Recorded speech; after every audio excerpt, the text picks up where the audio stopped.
उपस्थित सभी सम्मानित भद्रपुरुषों,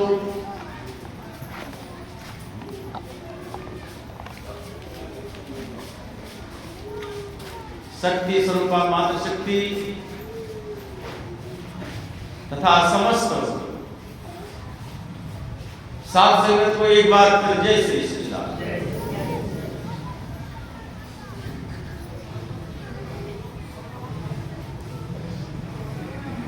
मित्रों, जैसा कि हम 2 मिनट का ध्यान यहां करते हैं और हर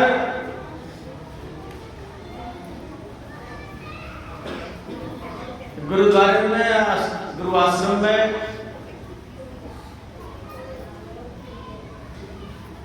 व्यवस्था होती है इस प्रकार की। उसका कोई विशेष कारण होता है, क्योंकि यहां पर उस स्थान पर बैठकर ध्यान करने का महत्व कुछ और अधिक होता है। स्थान विशेष की कुछ विशेषता होती है। अब ध्यान करने में ध्यान करना है किस प्रकार से, इस बिखरे हुए मन को एक सूत्र में बांधने का नाम ध्यान है। स्वामी विवेकानंद परमहंस जी इसकी बड़ी व्याख्या करते थे। ध्यान एक शब्द मुझे याद है, कहते ध्यान है। ध्यान में दौड़ना, मन की दौड़ रुक जाए। इसके अंदर नाना प्रकार की विकृति हर समय जो उत्पन्न और विनष्ट होती रहती हैं, उनको रोकना।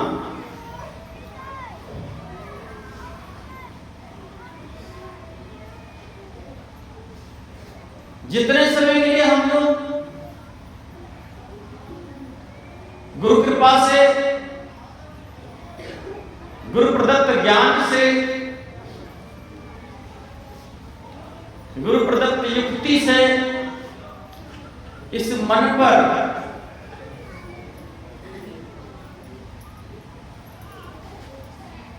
अपनी कसौटी जमा लेते हैं,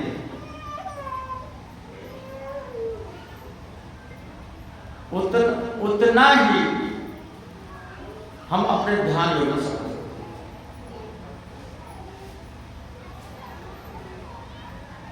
मन को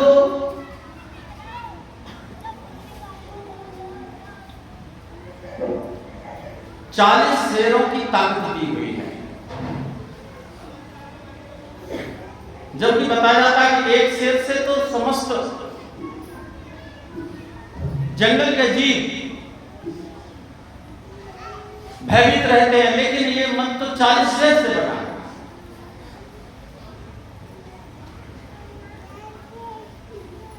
पच्चीस प्रकृतियां,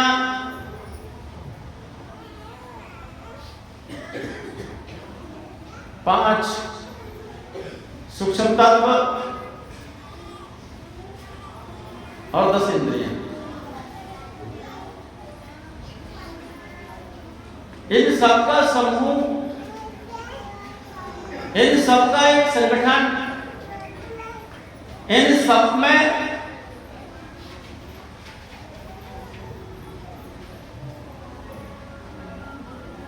रमण करने वाली वस्तु, जो जिससे संकल्प विकल्प उठते हैं, उसके लिए मन कहा गया है। भांति प्रकार से मन की व्याख्या है। भाव है कि बिखरे हुए मन को एकाग्र करना, ध्यान।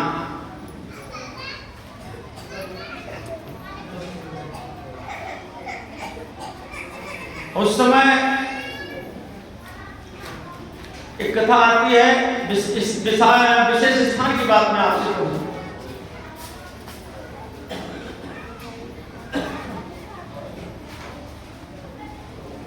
बलि, जो बाली था, उसको ये वरदान था कि उसको जीतना संभव नहीं था। राक्षस, किन्नर, देव उसको जीत नहीं पाते थे, यमराज भी उसको जीत नहीं पाए।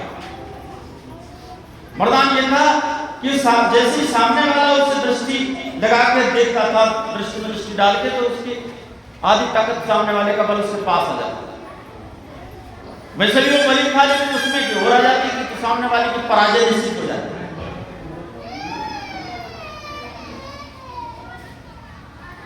वो अपने इस प्रतिभा के मद में एक बार घूम रहा था। ऋषि में पर्वत के आसपास गई था, वहां पर एक द्वंद्वी नाम का कोई राक्षस था। वो संत महापुरुषों को कुछ तंग करता था। तो उसके मन में एक भाव आया, इस राक्षस का वध कर दिया जाए। उसने उसको मार दिया। लेकिन उसने फिर उसके मन में एक भाव और पैदा हुआ कि मैंने मार तो दिया, अब यहाँ के माहौल को शांत होने में मदद मिलेगी, लेकिन इतने बड़े राक्षस को किसने मारा, ये कैसे समझेंगे, जानेंगे कैसे लोग। उसके अंदर ये एक अंकुर पैदा हो गया। तो उसने उस राक्षस को उठाया और उस पर्वत पर फेंक दिया।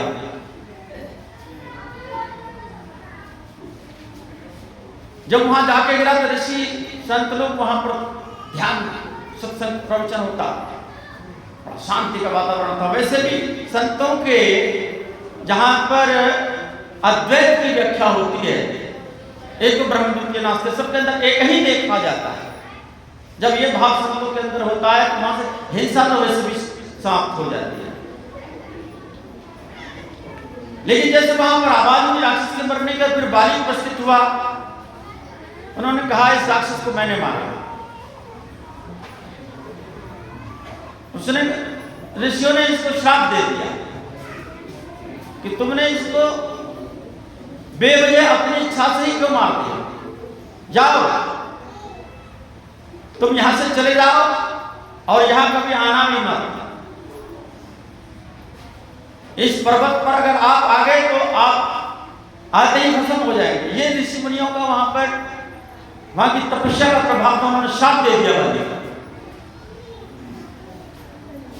सज्जनों, बाली वहां से आ गया, तिरस्कृत हो गए। अगर उसका वध ही करके वापस हो जाता तो कोई बात नहीं, लेकिन वो प्रदर्शन करके जब वहां गया तो कहीं ना कहीं उसका भी हो ही जाए। संतों ने उसको श्राप दिया। जब सुग्रीव में और बाली में युद्ध चल रहा था तो डर से सुग्रीव उसी पर्वत पर पहुंच गया था, वहां बाली जा नहीं सकता। उसका प्रभाव क्या था कि वहां संत लोग बैठकर अपना ध्यान करते थे, भजन करते, तपस्या करते। वो भूमि हिंसा मुक्त हो गई थी। और वहां पर जब उसको श्राप लग गया बाली को, तो वहां वो जा नहीं सकता। वहां जाकर के उसने सुग्रीव, संत महापुरुषों के जो तपोभूमि पर, वहां पर उसको शरण मिली, उसको मार देता। तो इसी प्रकार आप जो यहां ध्यान करते हो या अन्यत्र कहीं भी ध्यान करते हैं, किसी भी स्थान पर जहां साधु संत रहते हैं, वहां की कुछ विशेष बात है, वहां कोई विशेषता होती है। वहां पर संत महापुरुष अपनी कुछ साधना के द्वारा उस स्थान को तपोमय, शांतमय, दिव्य में कर लेते हैं। क्योंकि भगवान ने वचन दिया है कि जहां संत रहेंगे वहीं मैं रहता हूं। जहां जहां बछिया जइयो तहां तहां जइयो गाय, कहे बोलक जहां संत है तहां रमैया जाए। जहां संत रहते हैं और रमैया हमारे परमात्मा रहते हैं।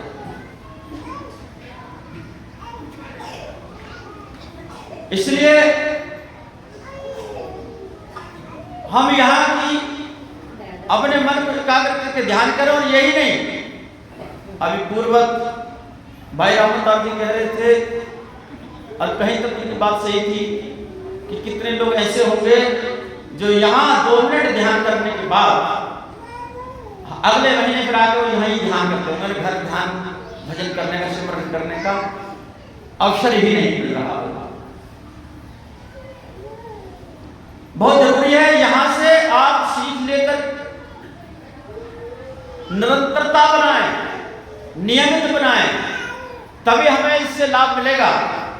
अन्यथा 1 महीने एक बार आपने ध्यान किया, वो भी 2 मिनट का, उसमें भी लगा नहीं लगा ध्यान,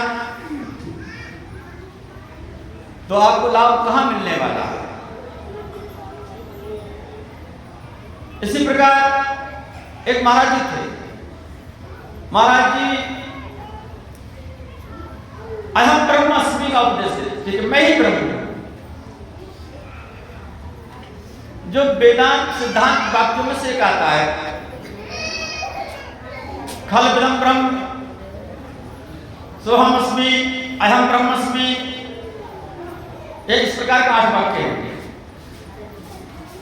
स्वामी कहते थे कि अहम ब्रह्मस्मि, मैं ब्रह्म हूं, जिसके लिए रामायण जी में लिखा है, सोहमस्मि वृत्ति अखंडा दीप शिखा सोई परम प्रचंडा, आत्म अनुभव सुख सुप्रकाशा तब भय मूल भेद ब्रह्मनाशा। मैं वह ब्रह्म हूं जो एक ज्योति के समान, एक अखंड दीपक की तरह, जो जैसे दीपक की लो चलती है ना, और जो प्रज्वलित चल रही होती है उसका पता नहीं होता है, वो चल रही होती है ऊपर से। मैं वह अखंड वृत्तिकार माने गोलाई का, सोहमस्मि वृत्ति अखंडा दीप शिखा से परम प्रचंडा, दीपक की शिखा के समान प्रचंड, आत्म अनुभव सुख सुप्रकाशा तब भय मूल भेद ब्रह्मनाशा। इसका अनुभव आत्म ज्ञान के द्वारा होता है, आत्मा के द्वारा होता है। जब तक गुरु प्रदत्त युक्ति हमको प्राप्त नहीं होती है और आत्मा और जीव का योग जब तक नहीं होता है, तब तक उसका अनुभव नहीं होता। ऐसा रामायण जी ने लिखा। तो मित्रों, स्वामी जी इस बात कहते हैं अहम ब्रह्मास्मि, उनके बहुत प्रिय शिष्य थे। शिष्य पास में उसका घर था, किसी गांव में आता था स्वामी जी के पास। बातें ना करो, सामने बातें करेंगे, देखो पैर पहुंचो बहन जी, बात ना करे कोई, कहां बैठी है जो सेवा दल की है, देख मने करने पे भी बातें कर रही है, देखिए पहुंची जरा। कोई भी बात ना करे, बहन बेटी खड़ी हो जाओ, आए सेवा में लग रही थी, हम लगता कोई इधर बातें कर रही है, कोई बात ना करे। बात चल रही थी, स्वामी जी अयम ब्रह्मस्मि का उपदेश देते थे। एक शिष्य के पास सेवा करने आता था और उस सेवा में सेवा करके चला भी जाता। एक दिन जब वो शिष्य आया, स्वामी जैसे हम लोग ध्यान के लिए कहते हैं आपसे जब ध्यान करो 2 मिनट का, तो स्वामी जी ने कहा कि भाई नित्य नियम करो, ध्यान करो। तो उसके अंदर एक सवाल उठ रहा था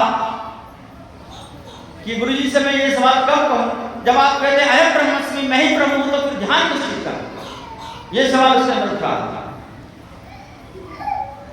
आखिर उस दिन वो कह दिया उसने, मैं गुरुदेव जी, आप जी ने तो हमें जब ये कहा है अहम ब्रह्मस्मि, मैं ही ब्रह्म हूं, तो फिर ध्यान किस चीज का होगा, मैं ब्रह्म स्वरूप हूं। स्वामी जी चुप हो गए, कुछ देर बाद बोले, भाई इसका उत्तर आज नहीं दूंगा, इसका उत्तर तो मैं थोड़ा रुक के दूंगा। कोई नहीं। कुछ समय, महीना 2 महीने के बाद में कहीं किसी आश्रम पर 1 हफ्ते का सत्संग था, प्रवचन चलना था। वहां से न्योता आया स्वामी जी के पास, कहने लगे अपने भगत से चलो, वहां पर सत्संग प्रवचन है और वहां चल रहे हैं। तो स्वामी जी वहां ले गए उसको आश्रम से।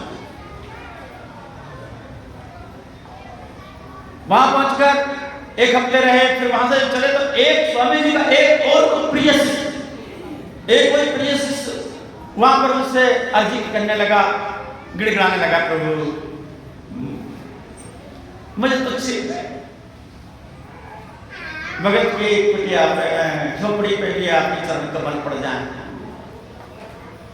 अब आप जानते हो संत तो बड़े दयालु होते हैं, बोले ठीक है तथास्तु।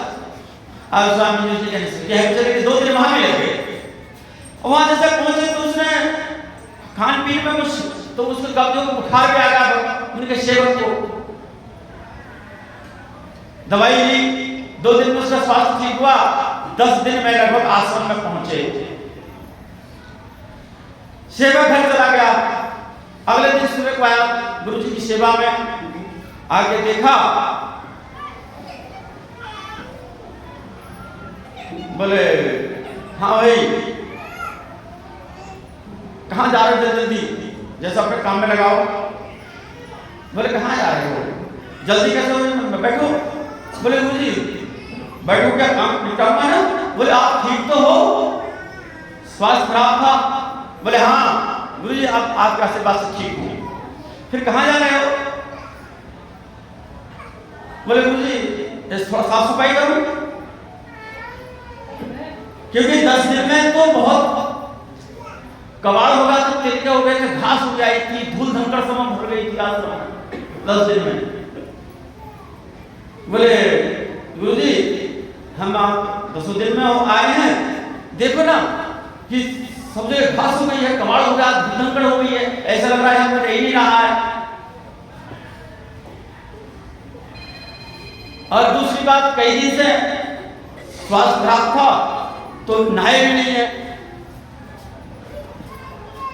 अरे काहे नहाते हो, काहे सफाई करते हो,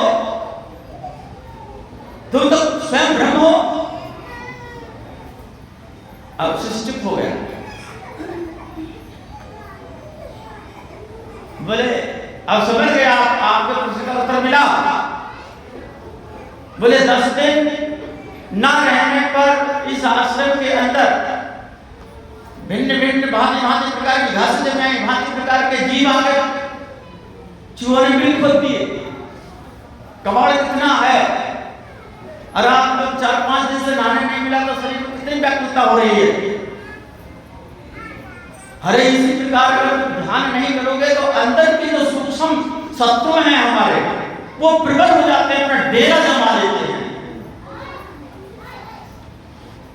इसलिए ध्यान करना बहुत अति आवश्यक है। ऐसी को गुमराह कर देते हैं, फिर इसमें भ्रम जाता है। इसलिए नित्य रोज ध्यान करिए। जब तुम रोज यहाँ पर झाड़ू पाया करते थे तो बिल्कुल साफ सुथरा रहता था। शिष्य के समझ में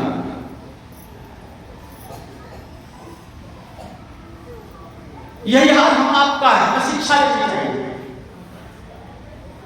कितने लोग ऐसे हैं जो 8 महीने ध्यान करते होंगे।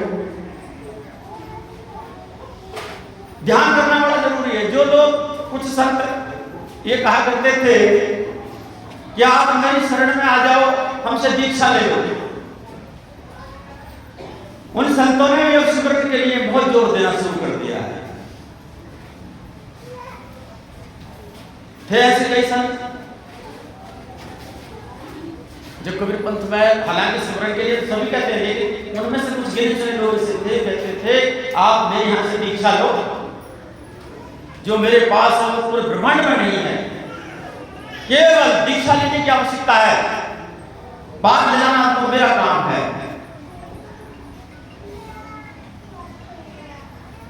अरे इस तरह से ब्रह्माना जिन्होंने जो इस बात को कह रहे हैं और जिनके माध्यम से कहना चाहते हैं, जिनकी किताब पढ़ करके वो लोग पूरा सत्संग सुना देते हैं कबीर बीजक पर या कबीर मंसूर पर, उन्होंने लिखा कि एक डाल पर 2 पंछी थे, एक गुरु एक चेला, अपनी करनी गुरु उतर गए, अपनी करनी चेला। जब गुरु और शिष्य उन्हीं ने ये कहा, इसलिए गुरु अपना ही केवल ज्ञान मार्ग के द्वारा हमारा कल्याण कर सकते हैं। गुरु ज्ञान मार्ग दर्शाएंगे, उस पे चलना उस पर ना चलना, उस पर अमल करना ना करना, उस शिष्य का, उस भगत का दायित्व बनता है।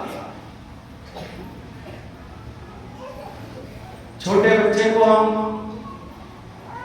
उंगली पकड़ के चलना सिखाते हैं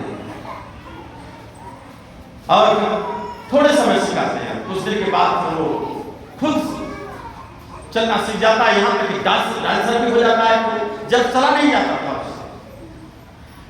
इसलिए स्मरण करना, ध्यान करना,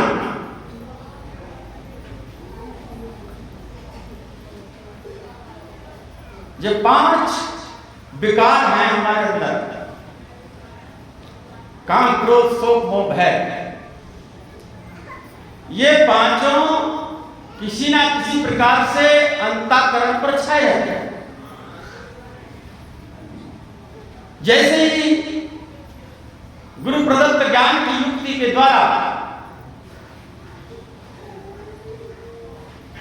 हम अपने चेतन स्वरूप में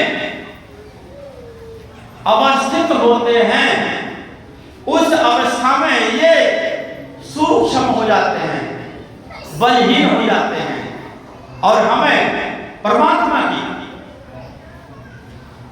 कृपा प्राप्त हो जाती है। आसान नहीं है।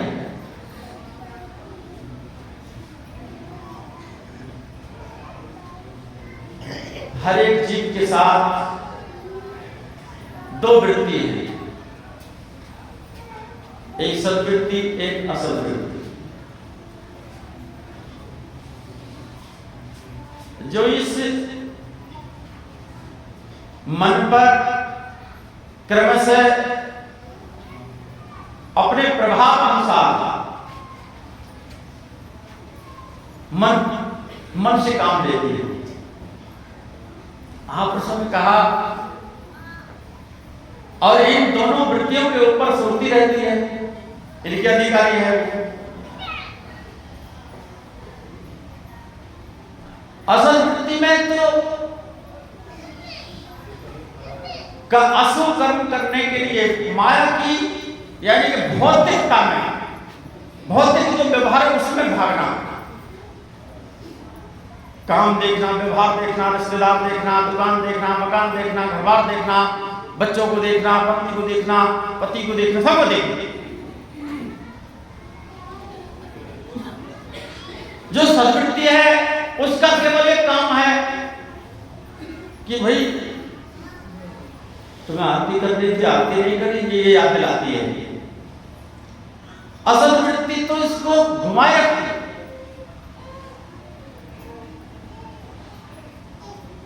इसको कुछ महापुरुषों ने काल निरंजन कहा, और महापुरुष ने काल निरंजन के बारे में 1 करोड़ योजन लंबाई बताई उसकी, काल निरंजन की। कैसे नाप लिया? उनका संकेत आकाश के तरफ है। 50 करोड़ उसकी आधा चौड़ाई है, ऐसा कह करके लोग अपना पैमाना बता रहे हैं। काल निरंजन इस प्रकृति का नाम है जो अष्टभेदों वाली है। उन्होंने जहां तक संकेत किया है इस प्रकृति से संबंध किया है, और काल निरंजन कह करके लोगों को अपने हिसाब से बता रहे हैं। लेकिन उन सब कितने दिन पहले भगवान कृष्ण अपने मुखारबिंद से कह गए, हे अर्जुन, पृथ्वी, जल, अग्नि, वायु, आकाश, तम, रज, सत, ये 8 अंगों वाली अपरा प्रकृति जड़ प्रकृति है, और मैं परा प्रकृति का हूं। मैं परा प्रकृति में रहता हूं। यह प्रकृति मेरे आश्रित है, मैं इसको अपने अधीन करके प्रकट हुआ।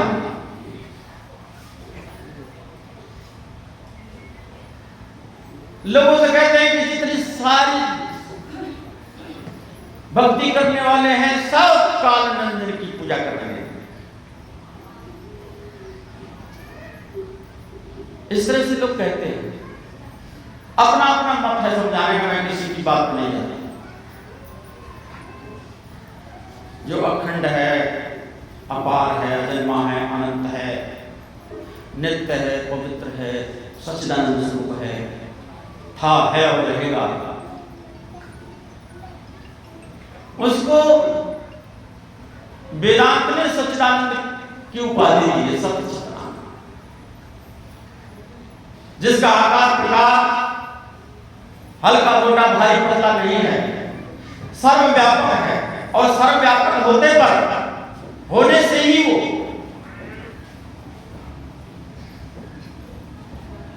एक देशीय नहीं है, वो सर्वदेशीय है। सर्वदेशीय है तो प्रकट होता है शुद्ध अंतःकरण में। भगवान ने कहा कि मैं शुद्ध अंतःकरण में प्रकट होता हूं। कहां प्रकट होता है? इस क्षेत्र में होता है। सब जग मेरा साइया सी सोनी से न कोई, बलिहारी उस घट ने जाकर प्रकट हो।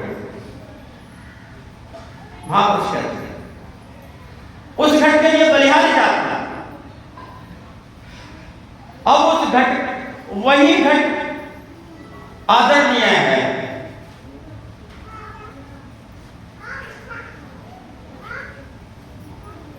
इसलिए तीन भक्त गुरु के पास गए। मैंने पहले भी आपसे बात रखी थी। एक ने कहा, एक को बता दिया ब्रह्मा जी का मंत्र ब्रह्मदेवाय नमः, एक को बताया भगवते वासुदेवाय नमः, एक को बताया ओम नमः शिवाय। तीनों गए, कह दिया 6 महीने जाग कर आओ, ध्यान करो। 6 महीने के बाद ध्यान करके जब वापिस आए, उन्होंने अपने अपने अनुभव की बात कही। बोले हाँ गुरुजी ने तो हमें बताया, बिल्कुल ठीक बताया। लेकिन फिर तीनों ने जब अनुभव किया कि भाई तुमको जो ब्रह्मा जी का मंत्र बता करके हमें जो अनुभूति कराई, किसने कराई? इस गुरु ने कराई, जो साक्षात मूर्ति है। इन्होंने बताया हमको। विष्णु भगवते वासुदेवाय मंत्र का जाप लेकर के बताया गया, ये भी इन्होंने बताया। एक ही है ना, तीनों के गुरु तो एक ही थे। ओम नमः शिवाय का जाप बताया, ये भी इन्होंने बताया। तब तीनों ने कहा कि हम तुम तीनों इनसे हट के जा नहीं सकते, इसलिए ये ही तो सर्वज्ञ हैं, सर्वोच्च हैं। तो गुरु ब्रह्मा, गुरु विष्णु, गुरु देवो महेश्वरा, बोले यही गुरु हैं, यही ब्रह्मा है, यही विष्णु है। हम कैसे उनको समझ पाते? अरे इतना ही नहीं, ये तो साक्षात परब्रह्म है। सद्गुरु साक्षात परब्रह्म तस्मै श्री गुरुवे नमः। जिस ज्ञान के द्वारा हमको ये अनुभव कराया हमारे निज स्वरूप का और समस्त स्थावर जगत प्रपंच का, वो साक्षात परब्रह्म यही है। क्योंकि वो कभी प्रकट होता है, अंशुद्ध अंतःकरण में प्रकट होता है। ये भगवान की का वचन है। इसलिए गुरु की महिमा अगम अपार बताई गई, शरीर से नहीं देखना। वो क्षेत्र के रूप में प्रकट है। तो वो बात चल रही थी कि वो जो वृत्ति थी, सद्वृत्ति,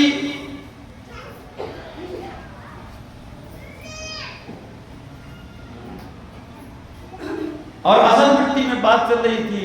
बोले तू दुखी रहेगी, प्रपंच में फंसी रहती है, तू मेरा साथ दे।